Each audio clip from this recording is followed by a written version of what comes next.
Hello friends, आज हम आपके साथ डिस्कस करेंगे पुलिस कांस्टेबल का एग्ज़ाम जो आज हुआ है 3 जुलाई को। मैंने आपको पहले बताया था कि इस लेवल का exam as compared to last one high रहेगा, तो वैसा ही हुआ। एग्ज़ाम का लेवल हाई था, ठीक है। तो मेरे पास 20 सीरीज़ के क्वेश्चन हैं। अकॉर्डिंग टू दैट आप अपने क्वेश्चंस मैच कर लीजिएगा। पहले 3 क्वेश्चन आपके ईडीएम में से थे।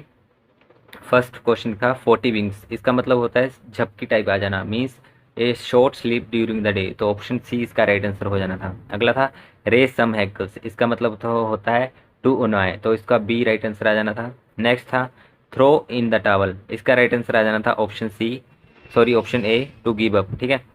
अगले 4 से 6 आपके पास सिनोनिम थे, तो ऑप्शन जो फोर्थ क्वेश्चन है क्या है, शोक्ड, इसका राइट आंसर आ जाना था ऑप्शन डी, अपेल्ड।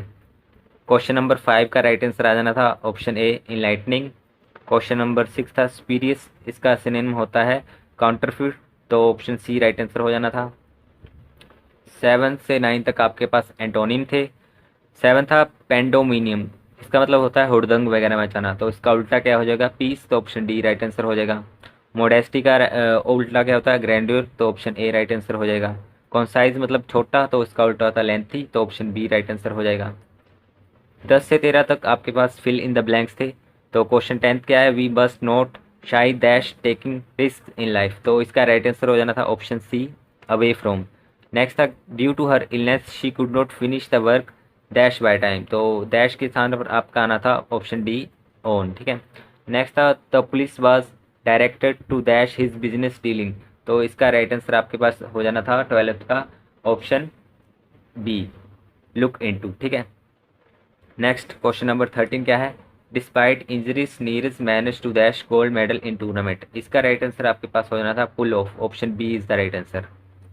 नेक्स्ट है question number 14, select the option which express the sentence in active passive voice, means आपने एक्टिव से पैसिव में बदलना था, तो इसका राइट आंसर आपके पास हो जाना था option B, I remember being taken to museum by my sister, ठीक है। नेक्स्ट 15 से 16 आपके पास थे डायरेक्ट टू इनडायरेक्ट स्पीच वाले, ठीक है। तो क्वेश्चन नंबर 15 का राइट आंसर हो जाना था आपके पास option A, I said to my sister have you return the mobile phone to your friend. इस तरह क्वेश्चन 16 का राइट आंसर आपके पास हो जाना था ऑप्शन बी, ठीक है। आगे है क्वेश्चन नंबर 17 क्या है, जिसे वशवर्ती बनाना कठिन हो उसे कहते हैं दुर्दर्शु, तो ऑप्शन सी राइट आंसर हो जाएगा। अगला है जो किसी पर अभियोग लाता हो तो उसे कहते हैं बादी, यहाँ भी ऑप्शन सी राइट आंसर हो जाएगा। अगला है तैरने की इच्छा, तो उसे कहते हैं तिरछा, तो ऑप्शन डी राइट आंसर हो जाएगा। अगला है सांझ और रात के बीच का समय, तो उसे कहते हैं गोधूली, यहाँ भी सी राइट आंसर हो जाएगा। अगला क्या है, वाक्य खंड के स्थान पर एक शब्द बताइए जिसका विभाजन ना किया जा सके, तो उसे कहते हैं अविभाज्य। जहाँ पहुँचना कठिन हो, दुर्गम। अगला है विनय पूर्वक किया गया हट, तो उसे कहते हैं आग्रह, option D is the right answer. मन को लुभाने वाली वस्तु, option D is the right answer. अगला है जिसका अनुभव किया गया हो, तो उसे क्या कहेंगे, तो उसे कहेंगे अनुभूत, ऑप्शन ए राइट आंसर हो जाएगा। 3 माह में एक बार होने वाला, उसे कहते हैं त्रैमासिक, तो ऑप्शन जहाँ बी राइट आंसर हो जाएगा। अगला है भाषा का प्रयोग 2 रूप में किया जा सकता है, एक तो सामान्य जिसमें लोक देश होता है, दूसरा साहित्य रचना के लिए जिसमें प्राय देश भाषा का प्रयोग होता है, तो उसका राइट आंसर हो जाएगा ऑप्शन सी, व्यवहार और अलंकारिक, ठीक है। अगला क्या है चादर के बाहर पैर पसारना, इसका अर्थ क्या होता है, क्षमता से अधिक व्यय करना, ऑप्शन सी राइट आंसर हो जाएगा इसमें। अगला क्या है, इंटरनेट विज्ञान एवं प्रौद्योगिकी की श्रेष्ठतम सौगातों में से एक है, लेकिन डैश यह है कि जैसे जैसे इंटरनेट हमारे जीवन को सुगम व गतिशील बना रहा है, वैसे वैसे इसके जुड़े खतरों की डैश बढ़ती जा रही है, तो अकॉर्डिंग टू मी इसका राइट आंसर ऑप्शन सी हो जाएगा, विडंबना और आशंका। अगला है आकाश से बातें करना, मुहावरे का अर्थ क्या है, तो इसका मतलब होता है बहुत ऊंचा होना, ठीक है, तो ऑप्शन बी यहाँ राइट आंसर हो जाएगा। अगला क्या है ना, अगला है निम्नलिखित शब्दों में से कांति का पर्यायवाची नहीं है, तो आलोक, आभा और स्मृति इसके पर्यायवाची हैं, तो ऑप्शन ए यहाँ राइट आंसर हो जाएगा। अगला है निम्नलिखित शब्दों में से अग्नि का पर्यायवाची नहीं है, तो बताना है कि कौन सा शब्द अग्नि का पर्यायवाची नहीं, तो इसका राइट आंसर हो जाएगा ऑप्शन डी, जलज, ठीक है। नेक्स्ट क्वेश्चन क्या है, 33 क्वेश्चन है कि how many times does 6 appear while writing integer form 400 to 900, ठीक है। तो आपको बताना है कि 400 से 900 तक 6 कितनी बार आता है। जब आप इसको कैलकुलेट करेंगे तो इसका राइट आंसर आ जाएगा ऑप्शन डी, 200 बार। अगला क्वेश्चन है 34वां। इस क्वेश्चन में क्या है कि एक प्रतियोगिता परीक्षा हुई, उसमें 60% महिलाओं ने हिस्सा लिया, मीन्स 40% आपके पास आगे मेल, ठीक है। उसके आगे दिया है कि 18% पास हो गए, इसका मतलब कि 82% आपके पास आगे अनफेल। अब बोला है कि उत्तीर्ण होने वाले उम्मीदवारों में 22% पुरुष हैं। जब आप 18% का 22.22 निकालेंगे तो वो पॉइंटों में आएगा, ठीक है। उसके आगे बोला है कि कितने प्रतिशत महिला उम्मीदवारों ने परीक्षा उत्तीर्ण नहीं की। तो अकॉर्डिंग टू मी इसका आंसर आएगा ऑप्शन डी, निर्धारित नहीं किया जा सकता। अगला प्रश्न था क्वेश्चन नंबर 35 कि रमेश ने 20 किलो गेहूं खरीदा है, ठीक है। पहले गेहूं की कीमत थी 14 और बढ़कर हो गई अब 16, ठीक है। यदि रमेश गेहूं पर अपना खर्चा नहीं बढ़ाना चाहता तो उसको बताना है कि वो कितनी मात्रा में गेहूं खरीदे, ठीक है। तो सिंपली पहले निकाल लेते हैं कि कितना खर्चा करता है। 20 किलो गेहूं खरीदता है, ठीक है। पहले 14 रुपये किलो थी, तो 14 दूनी 28, मतलब कि पहले 280 रुपये वो खर्चा करता है। अब 14 से रेट बढ़कर हो गया 16, तो इसको 16 से भाग कर दीजिए, तो कितना आंसर आ जाएगा 17.5। इसका मतलब वो 17.5 किलोग्राम गेहूं खरीदेगा।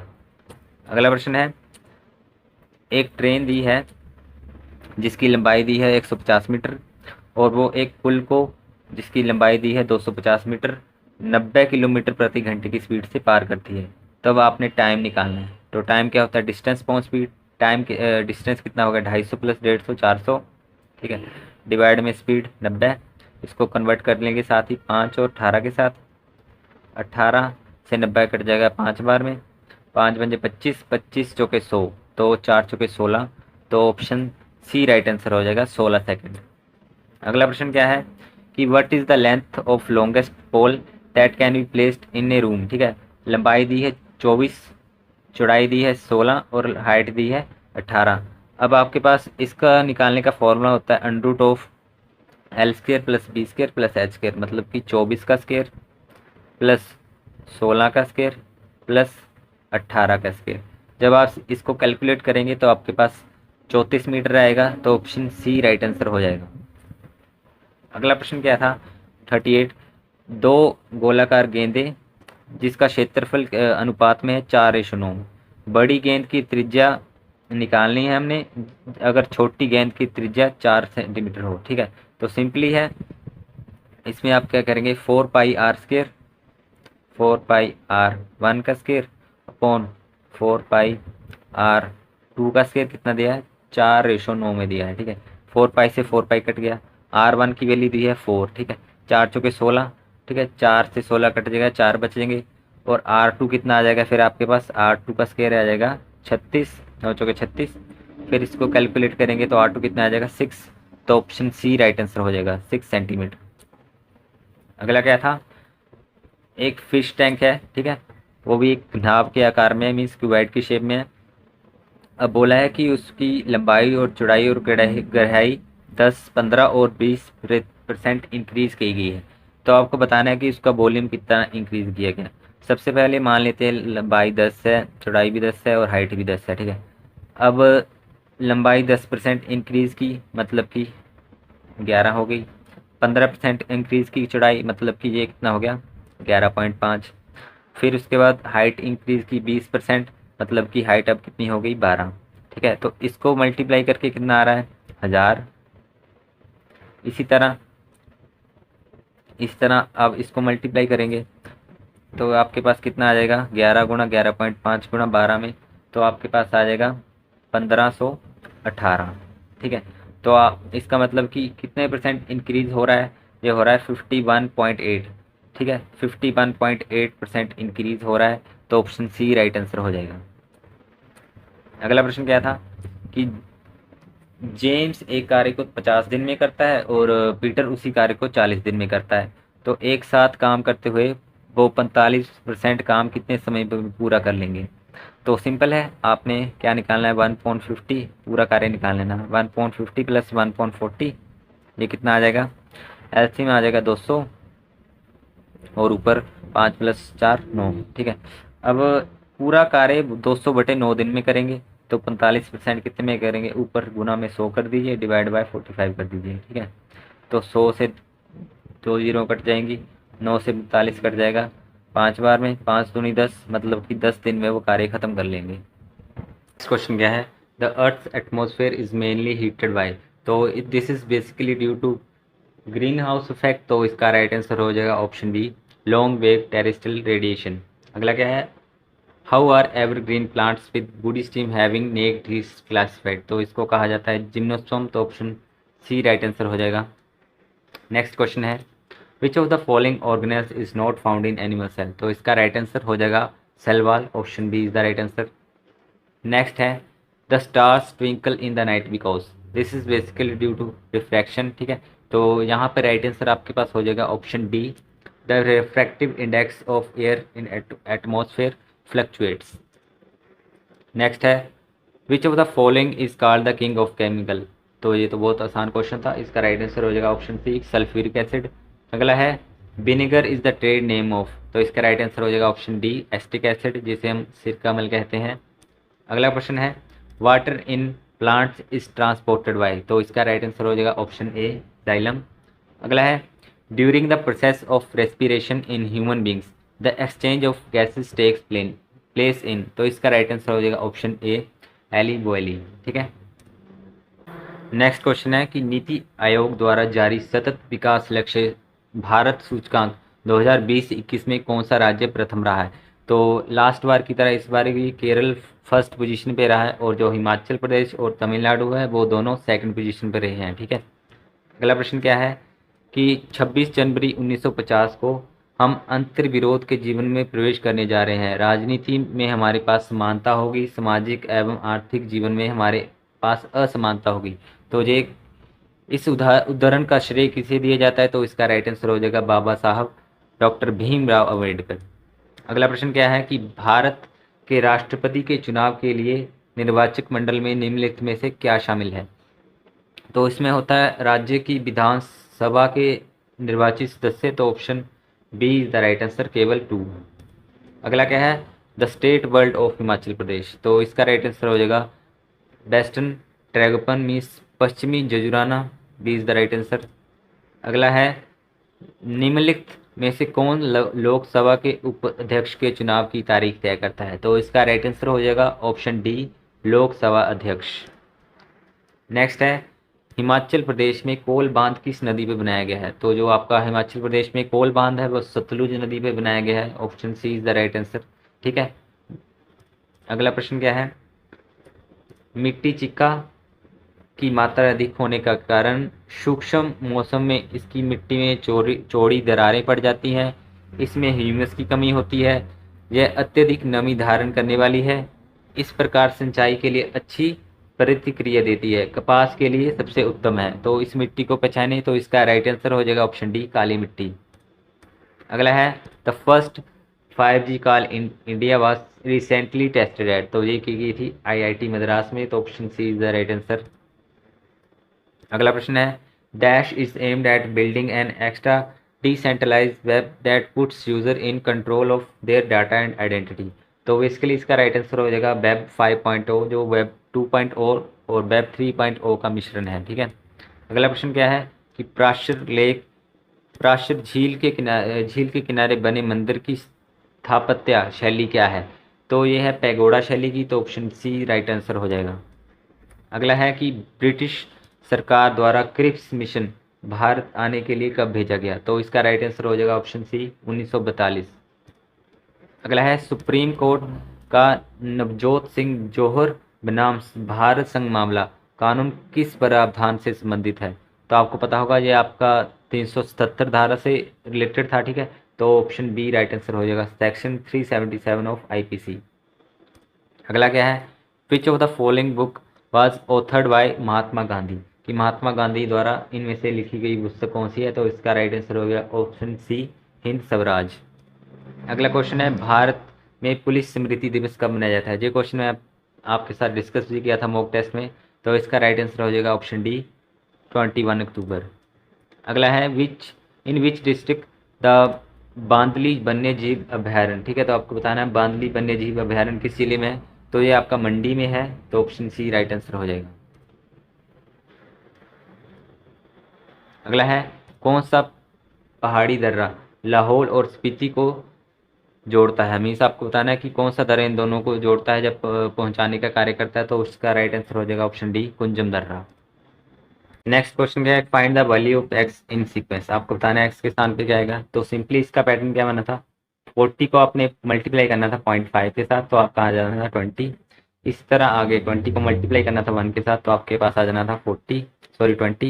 फिर 20 को आपने मल्टीप्लाई करना था 1.5 के साथ, तो आपके पास आ जाना था 20 को मल्टीप्लाई करेंगे 1.5 के साथ, तो आपके पास आएगा 30। इस तरह 30 को 2 से मल्टीप्लाई करेंगे तो आपके पास आ जाएगा 60। 60 को 2.5 से मल्टीप्लाई किया तो आपके पास आएगा 150। अब 150 को मल्टीप्लाई करना है 3 के साथ, तो कितना आ जाएगा 450। तो ऑप्शन बी यहाँ राइट आंसर हो जाना था। नेक्स्ट क्वेश्चन क्या है कि find the next term in given series. ठीक है, आपको बताना है कि यहाँ पे क्या आएगा। तो देखिए, सबसे पहले आप 3 + 6 + 9 करिए, तो आपके पास कितना आ जाएगा 3 + 6 9 + 9 18। ठीक है, अब फिर से इसको प्लस करिए, 1 + 8 कितना हो गया 9। ठीक है, इसी तरह आप सब टर्म्स को प्लस करके देखिए, तो आपके पास जो यूनिट डिजिट है वो कितना आएगा 9 आएगा। ठीक है, तो आपको इन चारों में से फाइंड करना है कि किसका प्लस करके यूनिट डिजिट 9 आता है। जैसे आप फर्स्ट को प्लस करिए 343 को, तो कितना होगा 3 + 4 7 7 + 3 10। फिर इसको प्लस करेंगे 1 + 0, तो कितना होगा 1। तो ऑप्शन ए तो बिल्कुल गलत हो गया। इस तरह ऑप्शन सी 6 + 3 9 9 + 3 12 12 आ गया, तो 1 + 2 3, तो ये भी गलत हो गया। सी को बी को देखते हैं, 3 + 5 8 + 1 9, तो ऑप्शन बी आपके पास राइट आंसर होना था 351। अगला प्रश्न क्या था कि in a certain code language formal को इस तरह से लिखा जाता है, तो आपने बताना कि बैटर को किस तरह से लिखा जाता है। तो सिंपली इसमें कौन सा पैटर्न हो रहा है, एफ में +3 हो रहा है। ठीक है, इस तरह ओ में +3 हो रहा है, आर में +3 हो रहा है, लेकिन जो आपका एम है उसमें क्या हो रहा है, उसमें आपका -3 हो रहा है। मतलब कि फर्स्ट 3 लेटर में +3 और लास्ट के 3 लेटर में -3। तो इस तरह आपने इसको सोल्व कर लेना था। तो इसका राइट आंसर आपके पास क्या आ जाना था, EHWQBO, मीन्स ऑप्शन सी आपके पास राइट आंसर हो जाना था। नेक्स्ट आपके पास पजल दे रखी है, क्या दिया है कि KLMNOP 7 छात्र हैं जो 3 अलग अलग कॉलेज में पढ़ते हैं। ठीक है, उनमें से 3 लड़कियां हैं, इनमें से प्रत्येक कॉलेज में एक है, मतलब कि हर कॉलेज में एक लड़की है। उनमें से 2 मेडिकल इंजीनियरिंग की पढ़ाई करते हैं। ठीक है, तो इसको कैसे बनाएंगे, तो कुछ इस प्रकार से आपके पास सोल्व करके ये पैटर्न बनेगा। ठीक है, तो according to this question number 68 का आंसर क्या हो जाएगा कि इनमें से किस कॉलेज में ये तीनों पढ़ते हैं। तो एक्स कॉलेज में तीनों पढ़ते हैं, तो ऑप्शन सी राइट आंसर हो जाएगा। अगला क्या है कि निम्नलिखित में से छात्रों का कौन सा जोड़ा चिकित्सा का अध्ययन करता है। तो क्यू और एल आपके पास जो है मेडिसिन पढ़ते हैं, तो ऑप्शन सी राइट आंसर हो जाएगा QL। अगला क्या है कि ओ के अलावा मैकेनिकल इंजीनियरिंग में कौन पढ़ता है, तो ओ के अलावा एम पढ़ता है, तो ऑप्शन बी राइट आंसर हो जाएगा। नेक्स्ट क्वेश्चन नंबर 71 क्या है कि जिस तरह museum is related to creator, उस तरह प्रिजन का संबंध किससे होता है, तो उसका संबंध होता है जेलर से, तो ऑप्शन सी राइट आंसर हो जाएगा। नेक्स्ट 72 क्या है, इसकी मिरर इमेज आपने बतानी है, तो इसका राइट आंसर हो जाएगा ऑप्शन ए, फर्स्ट ही आपकी जो है राइट आंसर हो जाएगा। नेक्स्ट फिर आपके पास एक पजल दे रखी है। ठीक है, क्या दिया है कि 5 प्रोफेसर हैं, डॉक्टर जोशी, देवर, नटराजन, चौधरी और जिया, जो 5 अलग अलग सब्जेक्ट पढ़ाते हैं, zoology, physics, botany, geology, history. ठीक है, और 4 यूनिवर्सिटी दे रखी है, दिल्ली, गुजरात, बॉम्बे और ओस्मानिया। तो इसको सोल्व करने में आपके पास कुछ इस प्रकार का पैटर्न बनेगा। ठीक है, तो अकॉर्डिंग टू दैट कि क्वेश्चन नंबर 73 क्या है कि हु टीच जियोलॉजी, तो जियोलॉजी कौन पढ़ाता है, तो जियोलॉजी आपके पढ़ाते हैं डॉक्टर डेवर, तो ऑप्शन सी आपके पास राइट आंसर हो जाएगा डॉक्टर डेवर। डॉक्टर जिया किस विश्वविद्यालय में पढ़ाती हैं, तो वो गुजरात में पढ़ाती हैं, तो यहाँ पे ऑप्शन ए राइट आंसर हो जाएगा। अगला क्या है हु टीच बॉटनी, तो बॉटनी कौन पढ़ाता है, तो बॉटनी पढ़ाते हैं डॉक्टर नटराजन, तो ऑप्शन डी यहाँ राइट आंसर हो जाएगा। अगला क्या है कि who is from Osmania university, तो ओस्मानिया में आपके पढ़ाते हैं डॉक्टर डावर, तो ऑप्शन बी यहाँ राइट आंसर हो जाएगा। नेक्स्ट क्या है कि विच of the following combination is correct, आपने बताना कि इसमें से कौन सा कॉम्बिनेशन करेक्ट है। तो जो डॉक्टर जिया है वो कौन सी यूनिवर्सिटी में पढ़ाती हैं, गुजरात में, तो ऑप्शन ए गलत हो गया है। अगला क्या है, डॉक्टर चौधरी जूलॉजी पढ़ाते हैं, तो ये भी गलत हो गया है। अगला क्या है, डॉक्टर डेवर बॉम्बे यूनिवर्सिटी में पढ़ाते हैं, नहीं, डॉक्टर डोवर तो ओस्मानी में पढ़ाते हैं, ये भी गलत हो गया। अगला क्या है, डॉक्टर नटराजन गुजरात में पढ़ाते हैं, तो हाँ वो सही हो गया, ऑप्शन डी राइट आंसर हो जाएगा। नेक्स्ट क्वेश्चन नंबर 78 क्या है कि एक सर्टेन लैंग्वेज में मिस्टीफाई को इस तरह से लिखा जाता है, तो आपने बताना है इसको किस तरह से लिखा जाएगा। तो सिंपली इसमें आपके पास क्या हो रहा है, +1 का कॉम्बिनेशन हो रहा है सभी में, ठीक है। तो इस तरह एन में +1 करेंगे तो ओ आ रहा है, ई में +1 करेंगे तो आपके पास एफ आ जाएगा, ठीक है। तो ऑप्शन बी राइट आंसर हो जाएगा। नेक्स्ट क्या है, क्वेश्चन नंबर 79 क्या है, एक पुरुष की ओर इशारा करते हुए एक महिला ने कहा उसकी माँ मेरी माँ की इकलौती बेटी है, तो महिला का क्या संबंध हुआ पुरुष से के साथ, तो सिंपली वो उसकी माता हुई, तो ऑप्शन ए राइट आंसर हो जाएगा। अगला क्या है कि आपने बताना इन चारों में से के हिसाब से किसके हिसाब से सी का चाचा ए है, ठीक है। तो इसमें आपके पास राइट आंसर हो जाएगा ऑप्शन डी, कैसे कि ए प्लस एफ है ना, तो मतलब कि A is the brother of F, ठीक है। अब क्या है, परसेंटेज का मतलब आपके पास क्या आता है, परसेंटेज का मतलब होता है कि M is the father of N, means F is the father of G. अब मल्टीप्लाई का मतलब क्या होता है, मल्टीप्लाई का मतलब आपके पास होता है M is the sister of N, इसका मतलब कि जी आपकी सिस्टर है किसकी, सी की, ठीक है, सी की सिस्टर है। इसका मतलब कि ए क्या हुआ, ठीक है, ए सी का चाचा हुआ, तो ऑप्शन डी ही राइट आंसर होगा।